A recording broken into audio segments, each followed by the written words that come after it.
আসসালামু আলাইকুম। আজকে একটি মর্মান্তিক দুর্ঘটনা ঘটে গেল। সেনাবাহিনীদের একটা প্রশিক্ষণ বিমান উত্তরা একটা স্কুলের উপরে আছড়ে পড়লো। তো আপনারা দেখেন ভিডিওটা, এবং যারা ইন্তেকাল করেছেন তাদের রুহুর মাগফিরাত কামনা করি, তাদের আত্মার মাগফিরাত কামনা করি। এই পর্যন্ত জানা গেছে যে 100 জনের মতো আহত হয়েছে আর 30 জনের মতো মারা গেছে। এদের মধ্যে অনেকে ছাত্রছাত্রী ছিলেন। তো আপনারা দেখেন।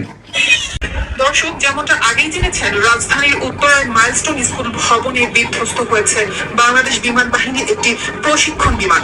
এই দুর্ঘটনায় এখন পর্যন্ত অর্ধ শতাধিক দগ্ধ হয়ে ভর্তি হয়েছেন জাতীয় বার্ন অ্যান্ড প্লাস্টিক সার্জারি ইনস্টিটিউটে। জানা গেছে এদের অধিকাংশই শিক্ষার্থী। নিহত এ পর্যন্ত 6 জন। এদিকে পাইলট তৌকিরকে নেওয়া হয়েছে লাইফ সাপোর্টে। 21 জুলাই সোমবার দুপুর 1টার দিকে F-7 BGI বিমানটি স্কুল ভবনের ক্যান্টিনের ছাদে আছড়ে পড়ে।